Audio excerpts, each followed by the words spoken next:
Okay, चलिए अब बात करते हैं टाटा मोटर्स के बारे में। गौरांग हमारे साथ हैं। गौरांग, गुड आफ्टरनून कार्यक्रम में स्वागत है आपका। सीएलएसए की एक रिपोर्ट थी, उस पर जिक्र था पहले 220 का, वो आया, अब उनका टारगेट है 290 का। खैर, मैं कमेंट्स आपके उस पर फोकस करना चाहूंगा।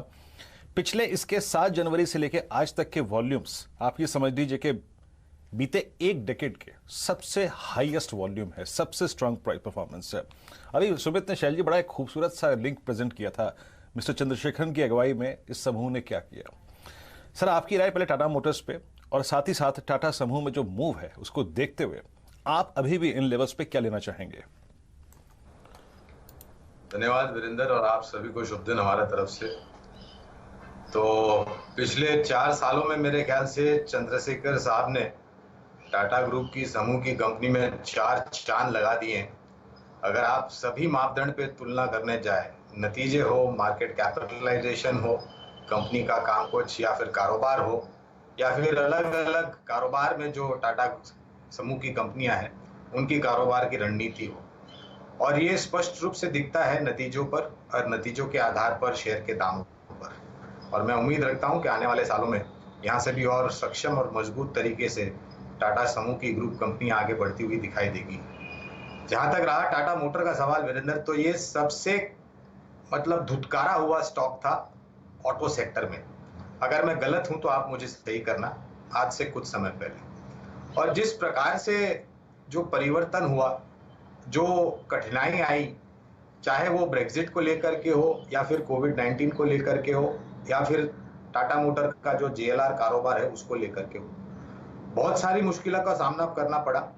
और मुझे तो अब ऐसा लगता है कि टाटा मोटर का एक पुनर्जन्म हुआ है। जिस तरीके से नए लॉन्चेस इन्होंने लाइनअप किए हैं, 2020 में इन्होंने कई सारी गाड़ियां उतारी नहीं, 2021 में तो मेरे ख्याल से जो ऑटो क्षेत्र में से नए लॉन्च करने की बातें उसको लेकर के मुझे लग रहा है ऑटो सेक्टर काफी लंबे समय तक एक हरे निशान के साथ कामकाज करेगा और नतीजों और आंकड़ों के आधार पर और भी आगे बढ़ेगा।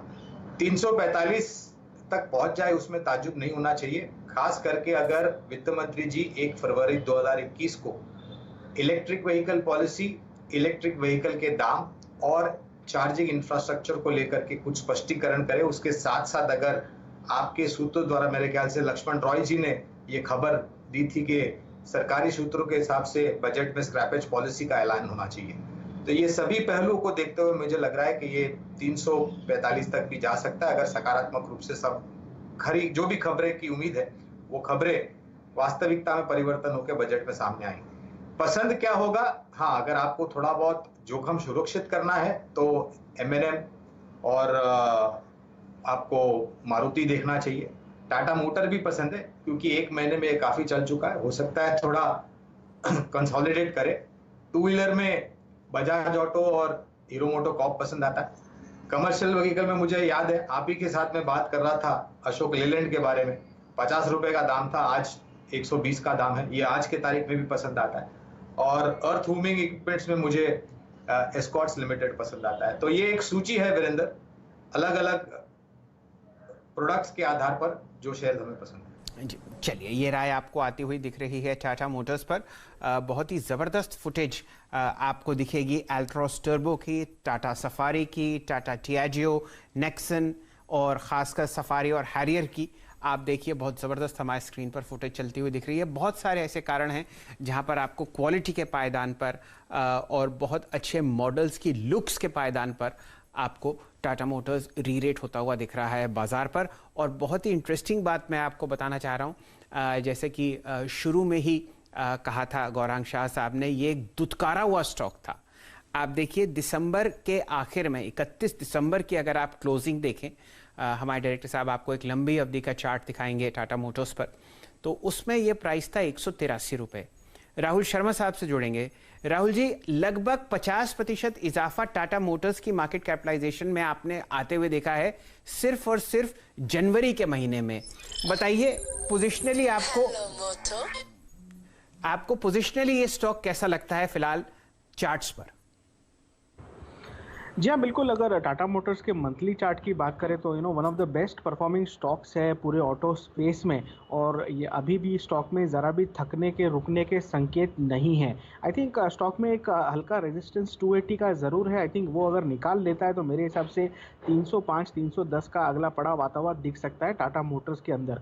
आज स्टॉक ने क्या किया है, आज एक बुलिश पैटर्न से, फ्लैग पैटर्न से ब्रेकआउट दिया है स्टॉक ने और यहाँ पर आज रैली देखने को मिली। आई थिंक 265 के स्टॉप लॉस से यहाँ पर भी फ्रेश ट्रेड अगर किसी को लेना है तो ले सकता है।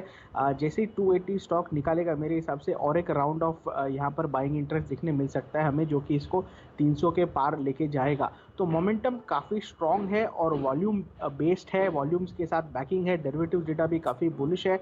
आई थिंक ये स्टॉक में ऊपर का जो मूवमेंट है वो कंटिन्यू रहना चाहिए। ये राय आपको आती हुई दिख रही है टाटा मोटर्स पर, और बहुत सारे आपको फाइनेंशियल डेटा और स्टॉक मार्केट डेटा आज टाटा मोटर्स के और टाटा ग्रुप के बारे में सीएनबीसी आवाज़ पर आते हुए दिख रहे हैं। निस्संदेह अगर आज को ये एक ऐसा ग्रुप है जो बिल्कुल सेक्युलर रैली में अब ट्रेंड में है, वो आपको सिर्फ और सिर्फ टाटा ग्रुप में ही दिखेंगे। चलिए कविता जी से जुड़ते हैं। कविता जी, स्वागत है आपका कमाई के अड्डे में। बताइए एक शानदार